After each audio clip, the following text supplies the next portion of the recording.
আল্লাহর কি নির্মম পরিহাস। এখন আপনি কোথায়? খালেদা জিয়া কোথায়?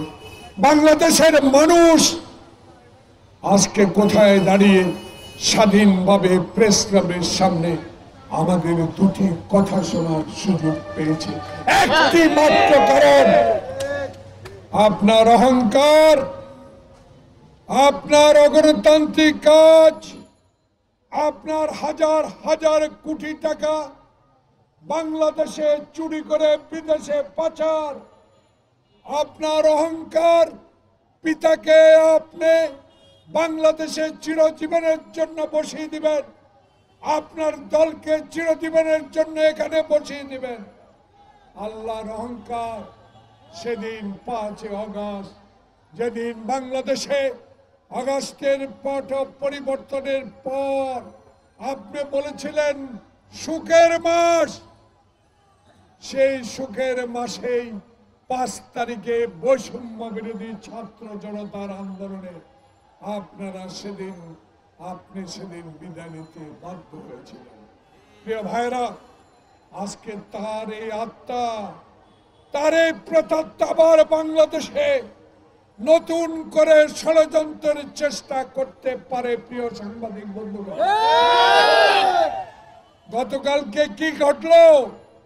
5 তারিখ আর 26 তারিখ, 21 দিনের মাথায় আপনার 15 বছরের জঞ্জাল মুক্ত করা সম্ভব নয়। 15 দিনে আপনার অবৈধ অস্ত্র উদ্ধার করা সম্ভব নয়। আপনার অগণতান্ত্রিক ভাবে যেই সকল জায়গায় আপনার ক্যাডারদেরকে বসিয়ে রেখেছেন, 15 দিনে তাদেরকে সরানো সম্ভব নয়। কিসের আলামত দেখলাম? নোয়াখালী থেকে আপনাদের এই সাংবাদিকের মাধ্যমে আমি দেখতে পেলাম আনসার আপনাদের দাবি 16 বছরে কোথায় ছিল? ডক্টর ইউনূস ক্ষমতা বসার পরেই আপনার দাবির মধ্য থেকে গুলি আসে কেন? কারা এরা? আপনাদের গায়ে নতুন জামা কেন? কারা অর্থ দিয়েছে? হোটেলে কারা রেখেছে? এসব তদন্তে বের হবে। শেখ হাসিনা, এত সুখ আপনার থাকবে না, এত শান্তিতে ভারতে যতই থাকেন না কেন, বাংলার মাটিতে জনগণ আপনাকে আনবে, বিচারের ব্যবস্থা করবে। আপনি চৌধুরী আলাকে গুম করেছেন, আপনি ইলিয়াস আলীকে গুম করেছেন, আপনি তারেক রহমানকে অসত্য মিথ্যা মামলা দায়ের করে সাজা দিয়েছেন, আপনি সাইদিকে জেলখানায় মারার ব্যবস্থা করে দিয়েছেন।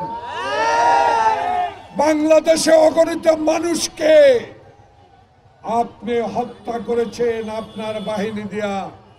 হবে মামলা কয়টা হয়েছে?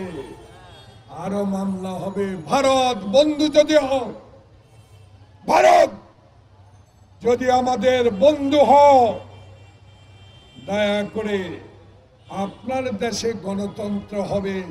বাংলাদেশে স্বৈরাচারী শেখ হাসিনাকে সমর্থন করে কি রাখতে পেরেছেন? কি রাখতে পেরেছেন? এখন কোথায় আপনি? ভারতের একটি এয়ারফোর্সের ঘাঁটিতে আপনি আটক। ভারতের বন্ধু আপনি যদি হন, মোদী সরকারের কাছে অনুরোধ জানাবো, অনতিবিলম্বে তাকে হস্তান্তর করেন। মামলা ইতিমধ্যে দায়ের হয়ে গেছে। ফাঁসি ফাঁসি ফাঁসি চাই, শেখ হাসিনার ফাঁসি চাই, খুনি হাসিনার ফাঁসি চাই, ফাঁসি ফাঁসি ফাঁসি চাই, ফাঁসি ফাঁসি ফাঁসি চাই, খুনি হাসিনার ফাঁসি চাই। আপনি কি কোনোদিন ফাঁসি ফাঁসি ফাঁসি চাই, আপনি কি কোনোদিন মনে করেছিলেন এই জাতীয় প্রেস ক্লাবের এই ফুটপাতে দাঁড়িয়ে শেখ হাসিনার ফাঁসির দাবি আল্লাহর কুদরত সবে, আল্লাহর রহমত, ছাত্র সমাজের উপর আল্লাহর রহমত বর্ষিত হয়েছে। এই ছাত্র সমাজকে সারা বাংলাদেশের দুঃখী মানুষ যারা 20 টাকার পেঁয়াজ 100 টাকায় কিনেছে, যারা 10 টাকার চাল 60 টাকায় কিনেছে, যারা গ্যাসের মিটার মাটিতে সংযোগ দিয়ে মিটার ঘুরে বিদ্যুতের বিল ডবল দিয়েছে, তারা এই ছাত্র সমাজকে সহযোগিতা করে আপনাকে চিরজীবনের জন্য ক্ষমতাচ্যুত করেছে ঠিকই, কিন্তু আপনার বিচার যদি বাংলার মাটিতে আমরা না দেখে চাই, আমার মুক্তিযুদ্ধ হিসাবে আমার সার্থকতা আসবে না। তাই আপনাকে আনার ব্যবস্থা করতে হবে। প্রিয় ভাই, তত্ত্বাবধায়ক মাত্র 21 দিন, ঢাকা শহরটা যেন একটা দাবি এই 15 দিনে। আস্তে আস্তে এই লোকটা মাত্র বসেছে, এই লোকটা এখনো অস্ত্র উদ্ধার করতে পারে নাই, এই লোকটা কোনো কালপিট ইউপি চেয়ারম্যানদেরকে বরখাস্ত করার সময় পাচ্ছে না। একটু সময় দেন না। সমর্থন করে যাব ডক্টর ইউনূস। আপনাকে যারা 14 তলায় পায়ে হেঁটে উঠিয়েছে লিফট বন্ধ করে, আপনি তার প্রতিশোধ নেবেন না, জানে আপনি একজন খাঁটি প্রকৃত বাংলাদেশের মানুষ। আপনার কাছে দাবি থাকবে, আপনার কাছেই জনগণের পক্ষ থেকে দাবি থাকবে। আমরা 16 বছরে 8 বছরের উপরে জেল খেটেছি। হারুনের মতো, বিপ্লবের মতো, বেনজিরের মতো, আসাদ মিয়ার মতো লোক, মনিরুজ্জামানের মতো পুলিশ অফিসাররা আমার নেতাদেরকে বাসায় গিয়ে লাথি মেরে তালা ভেঙে তার বউদের গায়ে হাত তুলে গ্রেফতার করেছেন। এদেরকে তত্ত্বাবধায়ক সরকার আপনাকে আইনের আওতায় আনতেই হবে।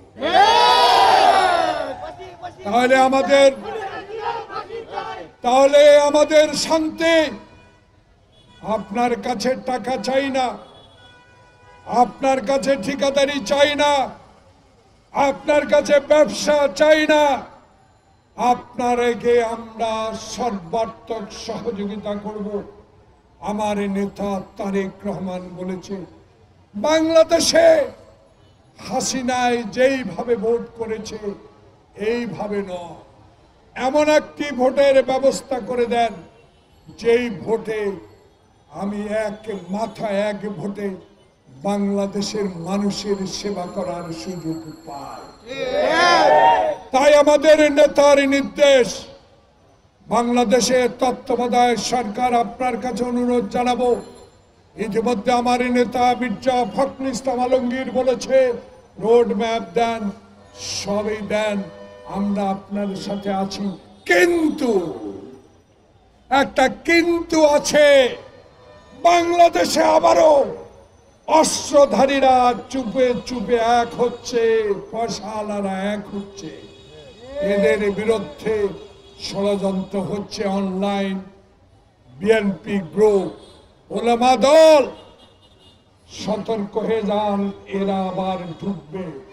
এরা যেন বাংলাদেশে আবার এই ডক্টর ইউনূসের আসন্ন নির্বাচনকে বানচাল না করতে পারে, কোনো ষড়যন্ত্র না করতে পারে, সেদিকে অবশ্যই আপনাদেরকে নজরে রাখতে হবে। তাই শেষ একটু অনুরোধ করে যাব, প্রিয় সাংবাদিক বন্ধু, মাঠে ময়দানে আপনারা, রোদে আপনারা, বৃষ্টিতে আপনারা, টিয়ার গ্যাস সেলের সামনে আপনারা, গুলিতে আপনারা, একটি দাবি আমরা আজকে করতে চাই, অনুগ্রহ করে প্রতিবাদের ঝড় তুলুন। রুনি সাগরের বিচার তড়িৎ গতিতে করতেই হবে। বাংলাদেশে যারা সাংবাদিকদেরকে নিরীহ বিনা কারণে মামলা দিয়েছে, তাদের আইনের